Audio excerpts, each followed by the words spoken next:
שהוא ראש המחלקה לתולדות ישראל באוניברסיטת בן גוריון בנגב, וראש תחום תרבות וזהות יהודית במכון ון ליר בירושלים. נונו, בבקשה.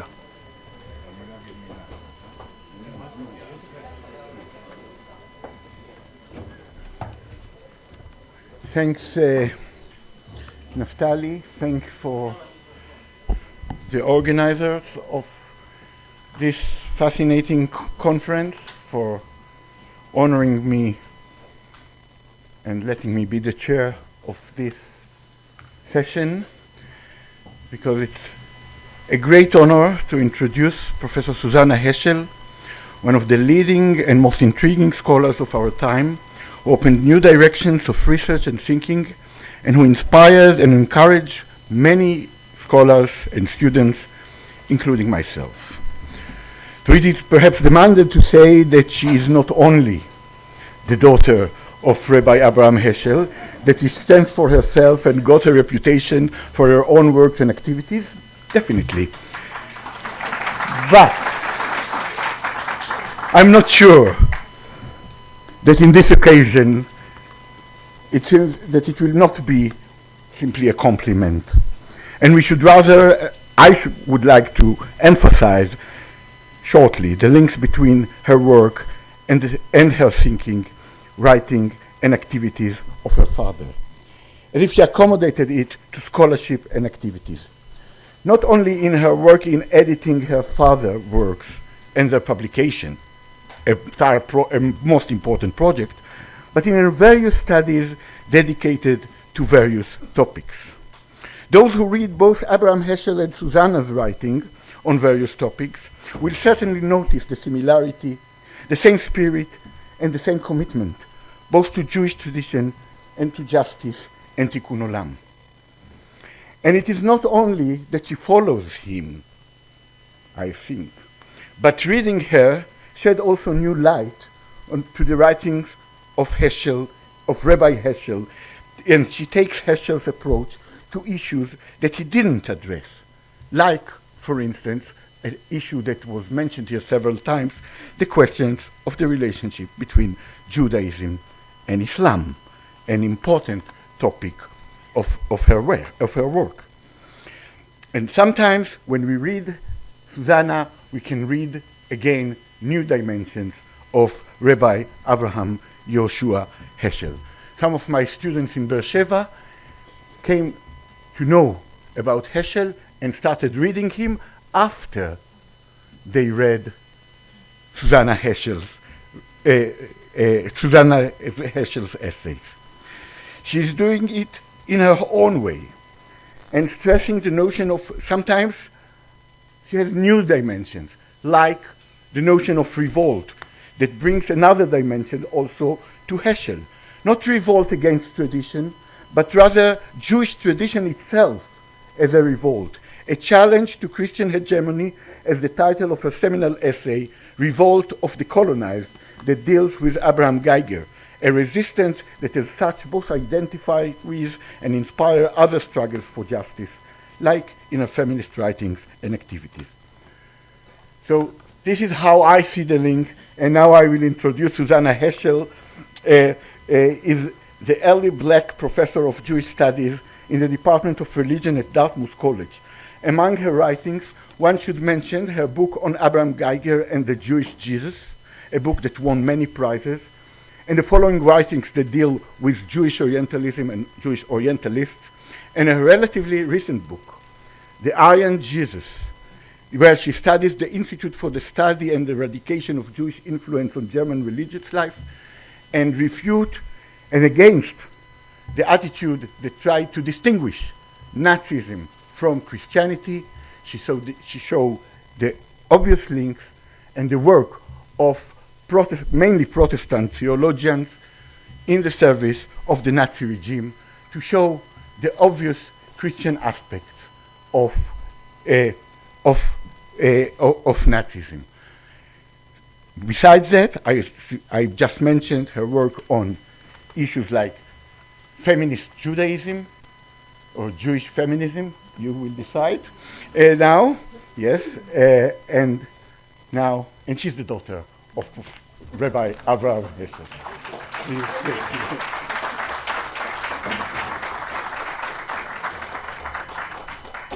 Thank you so much, Nono, for a beautiful introduction.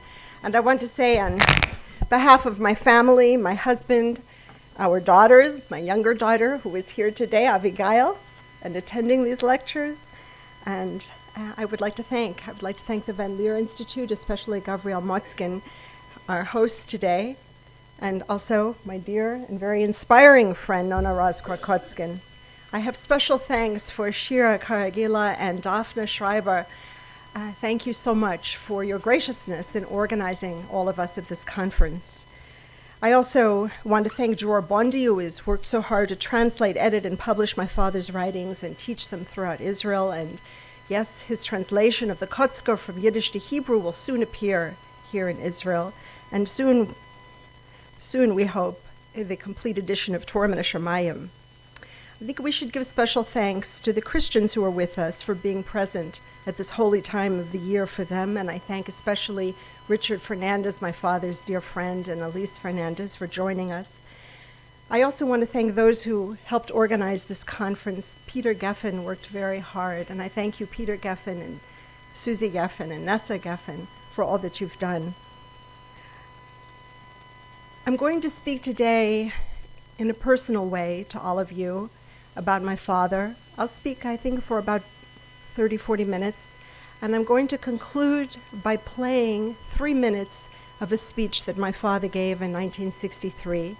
And so actually at the end, I'm going to ask Shir if you would ask Nisim if he'll be able to plug my computer into the audio at the end of my talk. It's on my laptop here. So I ask myself, this has been a wonderful conference exploring so many dimensions of my father's life and his teachings. What should I contribute?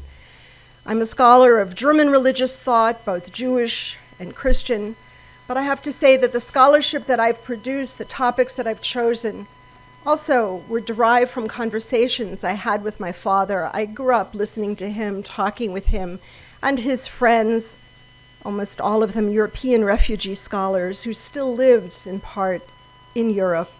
I knew the names of all the German philosophers when I was a child. I knew about Abraham Geiger, the name anyway, when I was a very little girl. I'm so glad now that my father is being translated finally into Hebrew and received in Israel. He's so well known around the world. He's been translated into so many languages, I must tell you, Chinese, Korean, Japanese, Czech, Spanish, French, Polish, Croatian, Dutch, German, and more, and now, by the way, Urdu by a professor of Islamic theology in Pakistan who recently wrote to me. Isn't that extraordinary? What I find striking is that people around the world write to me often, and they tell me, all of them, that they feel a certain intimacy with my father's writings, that he speaks to them as if he knows them. And I think that intimacy is a very important dimension of his work, of his life, of who he was as a person. There is an intimacy in the way we find many meanings in his words, sometimes allusions, suggestions.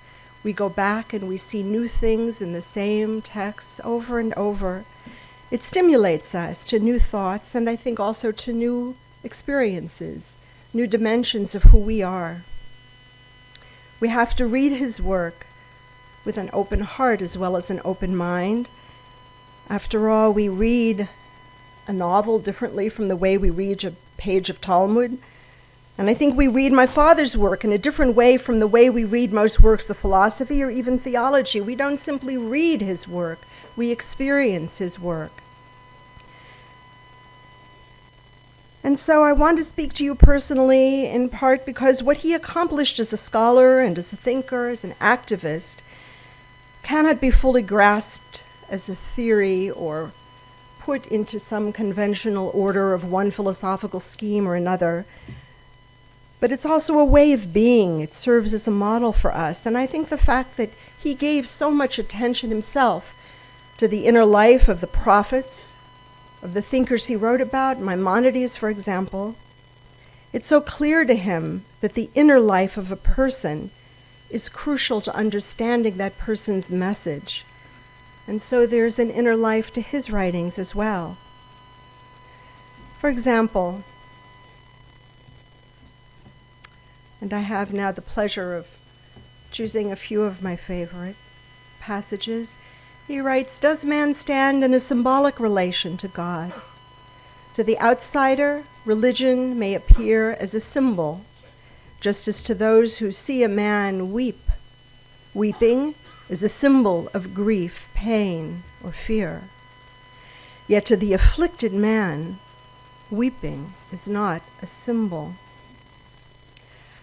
This may give you a glimpse into the way he listened to people. My father listened so intently. And it also serves as a warning that just as a person should not be reduced to a symbol, his own writings should not be reduced to a particular concept or method or preconceived category. There's a German phenomenologist named Bernhard Waldenfels who writes, "One does not do favor to a philosopher by insisting at all costs on the internal consistency of his work, for not infrequently it is the weak and porous passages which keep alive a work by adumbrating a surplus of possibilities."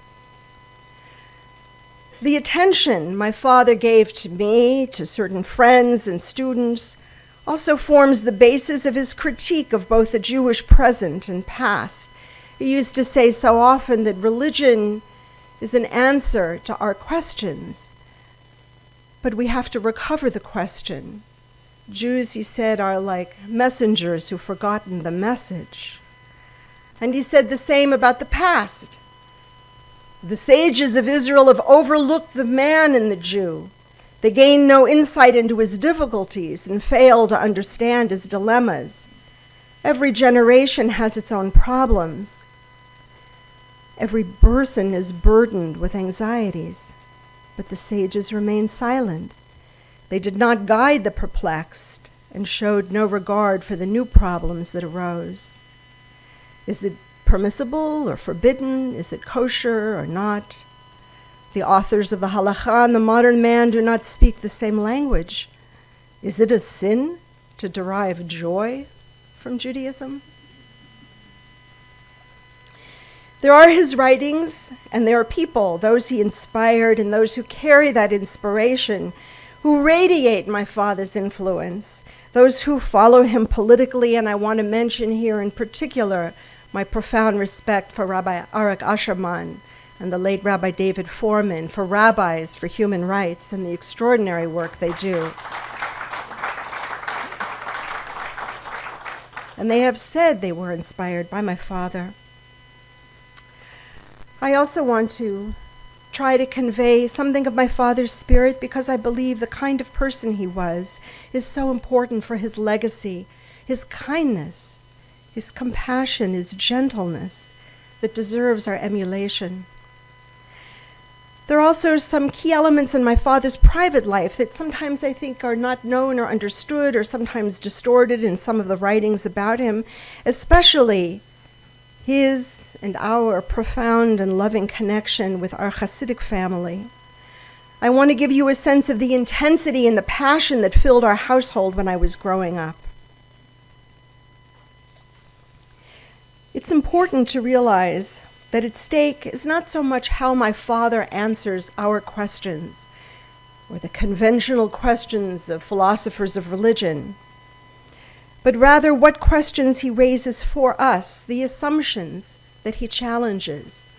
I think that was the lesson that was so important to me intellectually growing up with my father, that he made me question the assumptions we bring, the categories by which we analyze.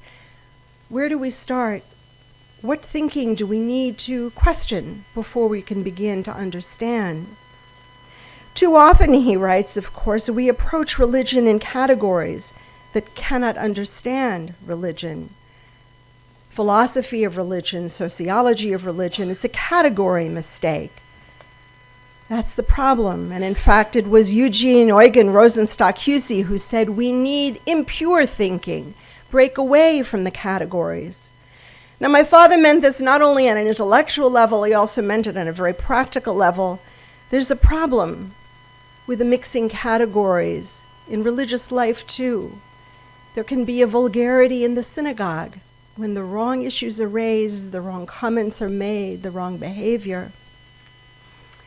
May I give you an example?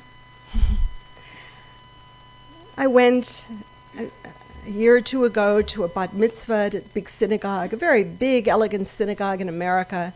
And the rabbi is very popular. The synagogue was full, and many things were happening. There was an ufruf and a baby naming and a bat mitzvah and a bar mitzvah. And then the rabbi said,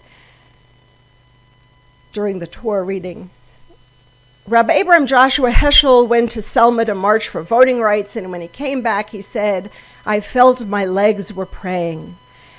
And so too the members of our bicycle club, who will now come forward for the next aliyah.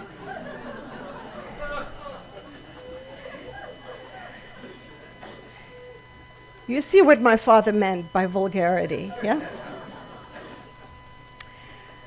And so too, in a similar way, reading my father from, let's say, the perspective of A.J. Ayer and logical positivism doesn't accomplish anything. It's a category mistake. My father used to say, often at home, to my mother, to me, people will get out of my work what they bring to it. And I would add also by how much they read, because his work builds on itself, and how they read. What truly annoyed my father were ignorance, laziness, and especially small-mindedness, which Art Green reminded us, the epigraph it brings about the galut of Torah and the Shekhinah. My father is sometimes criticized for failing to follow the methods of biblical criticism in his book on the prophets. On the contrary, he knew what it was.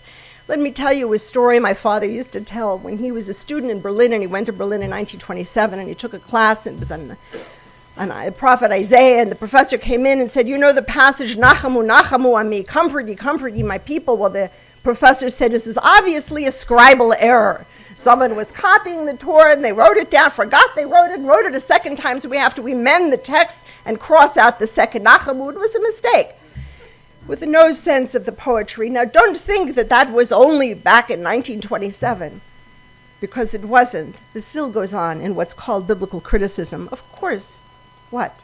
You should follow in that tradition? There are times when my father is sometimes said to be insufficiently explicit in his criticism of other thinkers. That was not his way. He was too gentle for that, too respectful, too kind. There are times when he's called unscientific, unverifiable, unfalsifiable, even as Eliezer Berkovitz wrote that was discussed yesterday, for being Christian and claiming a tzorach gavoha, a divine pathos, and criticized also for writing just poetry. People used to come over to me when I was a child, faculty from the seminary, and they would say to me as a child, can you imagine speaking like this to a child? They would say, you know, your father's work is just poetry. Do you speak like this to a child? And then I think, just poetry, T.S. Eliot, pretty words, Shakespeare's sonnets,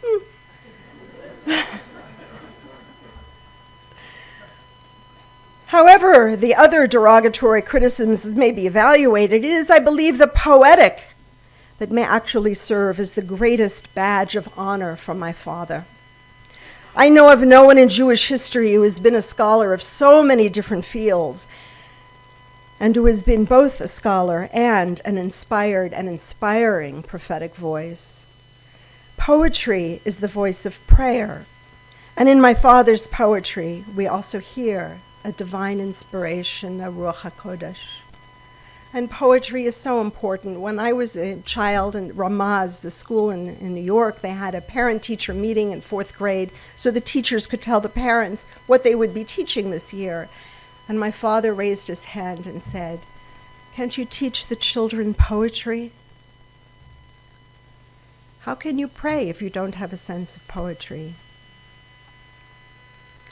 But this is, of course, the point. Every now and then a thinker comes along who steps away from the assumptions and conceptualizations that govern our thinking and builds out of our sources an entirely new way of thinking. How little we know of Judaism, my father used to say so sadly, of the treasures of Jewish thought and insight. I think many of you know something of my father's life. I want to just say a few words. My father had a childhood full of warmth. You can see he was loved and feted and admired by his parents and his 4 sisters and his brother. He was the little one. He was mischievous and clever as a little boy. He was very religious. If he went to the store and there was a woman shopkeeper, he waited for her to put the change on the counter before he picked it up, not to take from a woman. He crossed the street rather than walk in front of a church. I want to give you a sense of how far he came in his life. And he studied all the time and with passion. And it was really only after he had a child, and I am an only child, that he first played with toys and games, and he did so with enthusiasm and excitement. He loved to play. His family was poor. His father died when he was 9. He used to say so often, "I wish I could talk to my father again." And I have to tell you that there is a strand of liberalism and empathy that runs throughout our family. It's not just my father, the liberal. It's his brother, his larger family. My grandfather grew up in the splendor of the Sadagera court. He could have established himself in good circumstances, but instead he chose to be Rebbe in an impoverished neighborhood of Warsaw. My father's student years he remembered in glorious memories. Berlin was the center of the universe intellectually and culturally when he arrived in 1927. My father already had smicha, but he went to study at both the Hildesheimer Rabbiner Seminar, the Orthodox seminary, and the Hochschule, the liberal. By the way, nobody went to both. They didn't speak to each other, and they were located on a street called Artillery Street. I want you to know, while he was in Berlin, he was very close to Rabbi Yechiel Weinberg. That's where he davened, and we went to visit him in Montreux later in the 60s. Every day brought great possibilities. My father used to describe for me his classes in Berlin, his friends, his outings to concerts and theater. I used to imagine what it would have been like if I had been there too, going to these concerts and theaters and lectures. It was exciting and dramatic. And of course, he had the expectation that one day he would be a professor in Germany. And I thought, well, I would have grown up there. And then, of course, came 1933. I want you to know, every morning, my father woke up with Nagelwasser while those barbarians were marching in the streets. I find that very moving. My father struggled after Hitler came to power to find a position outside Europe. I have many letters that he wrote and received. And I have to say, it's very difficult for me to imagine what it was like for him at the moment he left his mother in Warsaw in the summer of 1939. He was lonely during the war. It was terrible. He was in Cincinnati at Hebrew Union College. He had a room in the dormitory and a little refrigerator because the cafeteria wasn't kosher. Hebrew Union College rescued him and 4 other scholars with visas. During those years, he already was active politically. He demonstrated in Washington with other rabbis, demanding that the United States rescue the Jews. He went to speak to Jewish organizations and Christian organizations. And he davened Tillim at the synagogue of Rabbi Silver, Gershon's uncle. Only at the end of the war did he learn the full extent. At the end of the war, he was still searching for his sister Devorah, who lived in Vienna with her husband, but she had been taken to Theresienstadt and then Auschwitz, her husband to Riga. His sister Esther was killed in 1939. His sister Gittel, I think, was taken from Warsaw to Treblinka in the September of 1942, and my grandmother was killed in Warsaw. What impresses me is my father's spirit. He never despaired. He used to say to me, "Never despair. Despair is forbidden. Never despair." And the end of the war, he married, he had a child, he began a new life in New York City. I find it remarkable that in the first years after marrying my mother, Sylvia Strauss, who was a concert pianist, a very talented pianist, in those first years, my father's books poured out. Amazing how many books he wrote in a few years. And in the letters to my mother, times when she was out of town visiting her family, in those letters you see the joy he felt over his writing, but also his anguish that so few understood his work. You know, he would come home sometimes at the end of the day and say, "Today I wrote a good sentence." The recognition he finally received from Reinhold Niebuhr, a book review for his book Man is Not Alone, that appeared in the Sunday New York Herald Tribune, that was a turning point. Meanwhile, though, he was suffering. The Jewish Theological Seminary at first would not allow him to teach rabbinical students. Faculty were contemptuous of his publications and became very jealous after the review by Niebuhr appeared. My father always warned me, "Don't become a professor. The life is too cruel." He was right. But on the other hand, perhaps if he had been treated with respect at the Jewish Theological Seminary, he might not have gone out into the world. Still, those insults gave him great pain and affected my mother and me as well.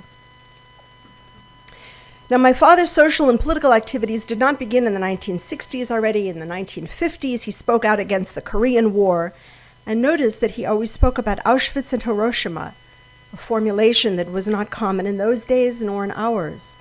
He lectured around the country to the American Medical Association, to Jewish groups at universities. He loved going to Catholic colleges and universities. He enjoyed that, the hospitality and the warmth. And both, I must say, this is striking, both a Catholic university in Minnesota, St. Scholastica, which gave him an honorary doctorate, and Rabbi Belkin, the president of Yeshiva University, called him Rabbi to the world. I don't know if they came together on other issues, but that was a nice one. Watching my father daven each morning brings me to a different realm. Walking downtown in New York with him on a weekday in the afternoon when it was time for mincha, he stepped aside and davened. Friday nights, we stayed home, we lit the candles, and then we watched the sunset over the Hudson River from our living room windows. Shabbat morning, we usually went together to the seminary, which was a kind of modern Orthodox synagogue. But when my father really needed to daven on Shabbat, he went to Rabbi Tziviak at the Gerish Stiebel on the Upper West Side. Now, my father's criticisms of religious practice span a wide range. We, in our family, I would say we were, so to speak, Orthodox. But the Orthodox, he felt, were too often engaged in what he called religious behaviorism. The Reform movement reduced halakha to what he hated, customs and ceremonies, terrible words, he said. Too much money was spent by the Jews on surveys of education instead of educating. He was appalled that the Rabbinical Assembly of the conservative movement decided it was permissible to drive to the synagogue on Shabbat. And yet, when I said I wanted a bat mitzvah in a synagogue on Shabbat morning, he arranged it. He took the Maftir Aliyah, and I chanted the Haftorah. What he felt, though, was that too many synagogues have what he called vicarious davening. People sit back and they let the rabbi and the chazan do the davening, and the sermons are superficial platitudes when they should be inspirations to deeper kavanah. The leaders of our people do not know the language of the soul. A person goes to the synagogue, his mouth is sealed, his mind blocked. Who shall open his heart? Who shall set his soul aright? The soul of every living thing praises thy name, and shall the soul of the Jew not know how to praise? On every Shabbat, multitudes of Jews gather in the synagogues, and they depart as they've entered. The soul does not know how to pour itself out. There is a gulf between the soul of the individual and the atmosphere of the synagogue. There are those who have come from afar, from the depths of alienation, with a vague yearning in their hearts. What they sought for was not given them, and what they already had was taken from them.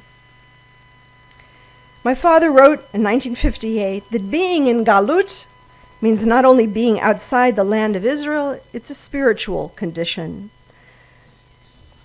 Some bar mitzvah affairs are galut. Our timidity and hesitance to take a stance on behalf of Negroes are galut. It is not only that we are in galut, galut is in us. My father felt that way in Israel too. Too many Israelis have no sense of what it means to be a Jew. The negation of exile has brought an emptiness, and the sharp distinction between orthodoxy and secularism is a disaster. What's wrong with Jewish life today? The Hasidic zeal is not there, he writes. One does not attain the inner essence of the Torah. It is a situation of the voice is the voice of Esau and the hands are the hands of Jacob. Physically we are Jews, but spiritually a fearful assimilation is raging. Jewish leaders talk about social and political problems with the voice of Esau when the world is hungry instead to hear a new spiritual word in Jewish terminology. That my father loved his family and left behind a daughter who loves him passionately. I want you to know he had a great sense of humor. He loved Yiddish stories. He loved to laugh. And even in his sharply critical words, he spoke with an irony and humor that moderated its harshness. Irony is often comic, but it is always disruptive and uncanny, as Schlegel once pointed out. Kierkegaard writes, the most common form of irony is to say something earnestly that is not meant in earnest. The second form of irony is to say in jest something meant in earnest. It's more rare. My father told an interviewer in this ironic, wonderful, humorous voice, if God is so concerned about man, which surprises me, why shouldn't God be concerned more about, let us say, cosmic energy or the astronaut techniques? He's interested in widows and orphans in Jerusalem. My Lord, if you were to ask me, I would say it's beneath your dignity. You, God of the universe, should be concerned about the poor, about the disadvantaged. Yes, he is. Man is very important to God. Understand that this was also literal. There were times when someone passed away and my father organized a committee of his colleagues to see about a pension, about taking care of the family, the widow and the children financially. Irony points to several levels. Kierkegaard writes caustically, is it not what philosophers are for, to make supernatural things ordinary and trivial? My father raged against that. Once upon a time, years ago in Philadelphia, there were some real estate developers who were exploiting the neighborhoods and making a disaster, and many of them were Jewish. And some of the rabbis in Philadelphia got together and said, we have to do something. And so they called together these real estate developers, and they asked my father to come and speak to them. And my father went to Philadelphia and he said to them, you real estate developers, I envy you. I wish I could be a real estate developer, because you bring together the two things that God has created, people and land. And then he went on to explain to them that they have a sacred obligation to be ethical in what they do with God's creation. But I think the way he spoke to them, with the humor, with the gentleness, was so effective, so much more so than had he raged in anger against them.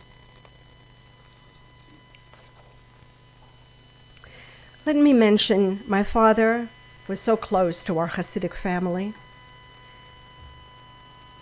Yes, he was expected to be a Hasidic Rebbe, but he asked himself, what does the world need from me now?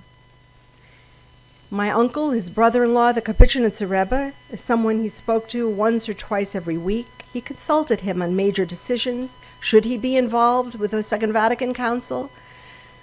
Should he go back to Germany to lecture? He was close also to the Boyana Rebbe, our cousin, to the Novominsker. You know today who's the head of Agudas Yisrael?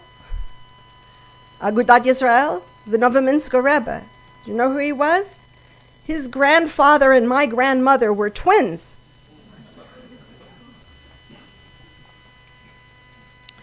And he felt in so many ways that he represented his family. And he would say to me that when he was upset and worried, he remembered his family, and he told me to do so as well. He would point to his collection of Hasidic Sforim and say to me, "This is your Yehusha." He wasn't just an individual, he saw himself very much as representing a Hasidic dynasty. Let me say a word about coming here to Israel. My father came with my mother and with me when I was a little girl, and again a few more times. I used to beg my parents to move to Israel, to raise me here, and the answer was always that my father was not able to receive an academic position at an Israeli university, and I was told it was because of Gershom Sholem. Their relations were cordial. We visited the Sholems, and he wasn't the same. He wasn't as nasty as Professor Lieberman. But in Israel, my father always felt he was not so well understood. I want you to understand that there were times when my father went to his office at the seminary, and as he rode up the elevator to his office on the 6th floor, he would sometimes encounter one of these colleagues who would say something very harsh, mean, nasty. And he would go to his office and he couldn't work. He would call my mother, and my mother would say, "Call Wolf Kelman, Nami's father." And Wolf would go to my father and lift his spirits. The war in Vietnam haunted my father. It made him sleepless. It brought him anguish. Political issues in my home were moral issues. And the question that raged in my home in 1966, 67, after my father founded the organization that Richard Fernandez spoke about, clergy and laity concerned about Vietnam, the question was whether it was moral to urge Dr. King to speak out against the war. A journalist once asked my father, "Why are you here at this demonstration against the war?" And my father said, "I'm here because I can't pray." And the journalist said, "What are you talking? You can't pray, you go to a demonstration." And my father said, "When I open the prayer book, I see before me children burning from napalm. How can I pray?" Prayer, my father said, must never be a citadel for selfish concerns, but rather a place for deepening concern over other people's plight. Prayer is meaningless unless it is subversive. And yet, while speaking as a religious person, he also warned against rigidity and bigotry. Frequently, faith and the lack of mercy enter a union, out of which bigotry is born. Isn't that great? The presumption that my faith, my motivation is pure and holy, while the faith of those who differ in creed, even those in my own community, is impure and unholy. When Dr. King spoke out against the war in Vietnam, it was a big event in April of 1967, and Dick Fernandez organized that evening. My father introduced Dr. King. He said that the state requires that the citizen risk his life for it. The acceptance of sacrifice is one of our essential duties, but it is also the duty of the citizen who, after careful study, becomes convinced that a war his country is involved in is both morally wrong and politically absurd, to do his utmost to stop it. Except anguish and the love of America, we have no other fears. Our thoughts on Vietnam are sores, destroying our trust, ruining our most cherished commitments with burdens of shame. We are pierced to the core with pain, and it is our duty as citizens to say no to the subversiveness of our government, which is ruining the values we cherish. Has our conscience become a fossil? Is all mercy gone? If mercy, the mother of humility, is still alive as a demand, how can we say yes to our bringing agony to that tormented country? We are here because our own integrity as human beings is decaying in the agony and merciless killing done in our name. In a free society, some are guilty and all are responsible.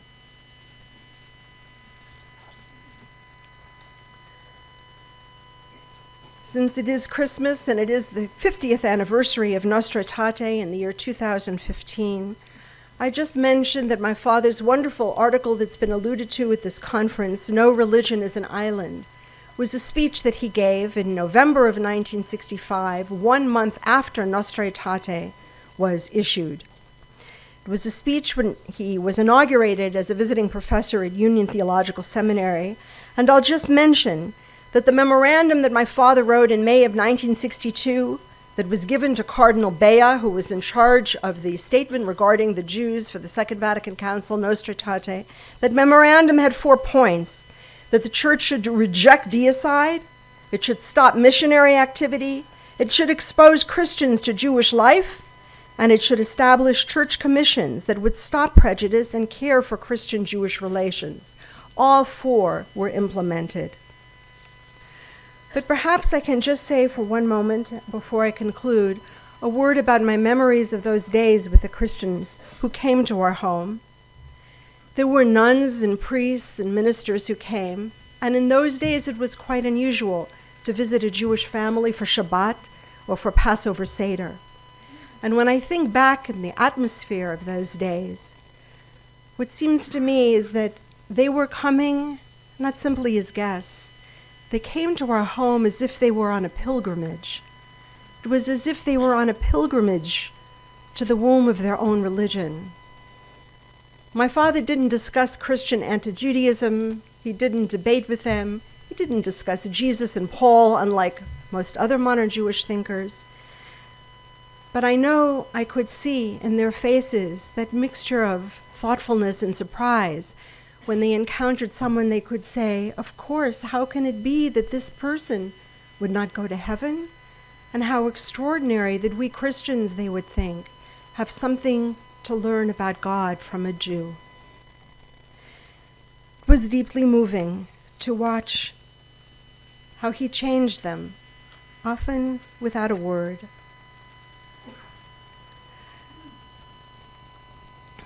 I want to just finally say that my father, and one of the things that has been so precious to me always, was my father's openness, his refusal to make blanket statements or conclusions, whether about human nature or halakha, that there is no single right way. How can there be if Judaism has to be authentic to each one of us? As he used to love to quote the Kotzker. We don't simply follow tradition. We can't be Jewish like our parents and grandparents. On the contrary, that would be, as you see in this statement, spiritual plagiarism.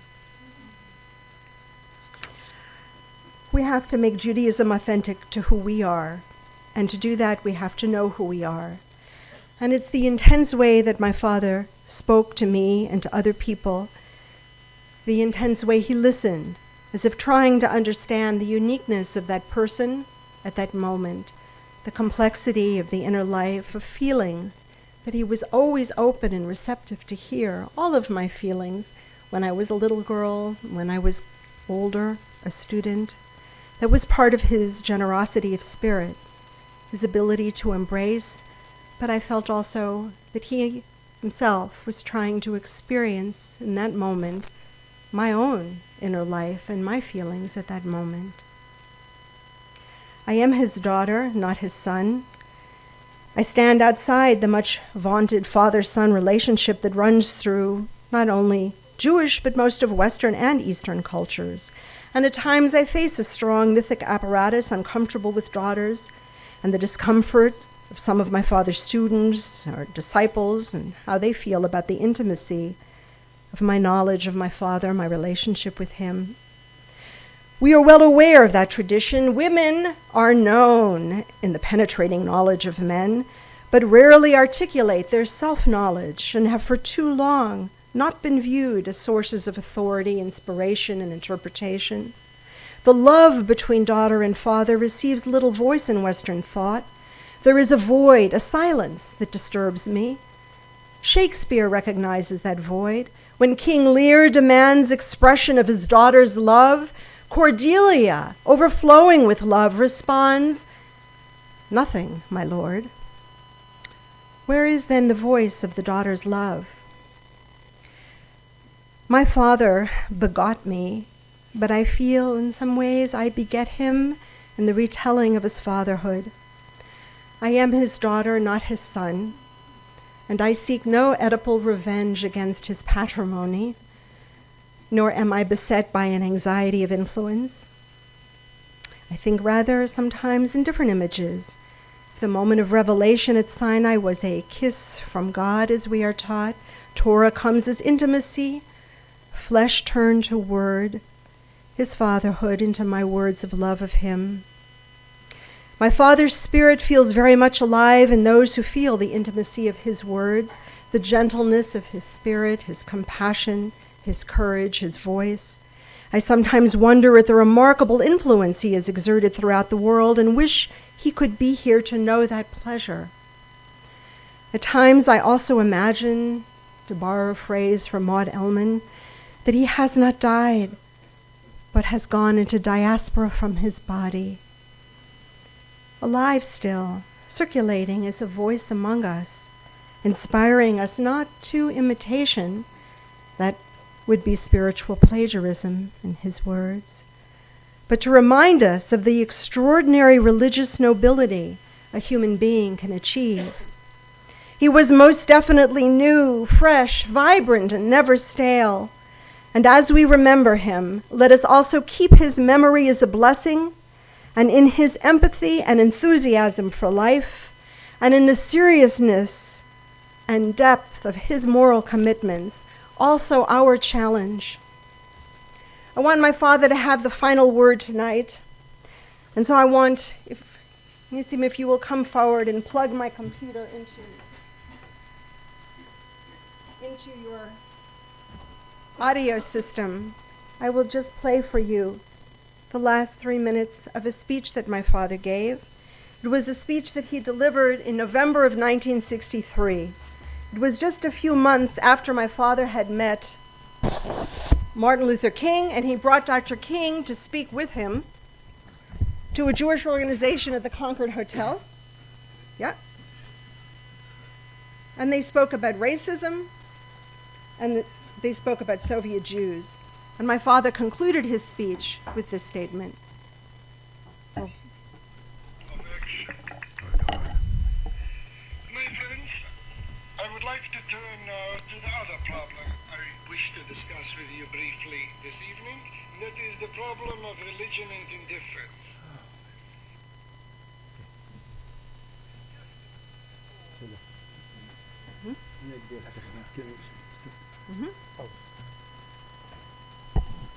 So my father and Dr. King on that evening both gave lectures. And Dr. King and my father had formed a bond from the moment they met. It was quite extraordinary. And Dr. King came to speak for Soviet Jews, for so many Jewish concerns, on behalf of the State of Israel as well. There is an inner contradiction in a No, statement I'm sorry. religion and race.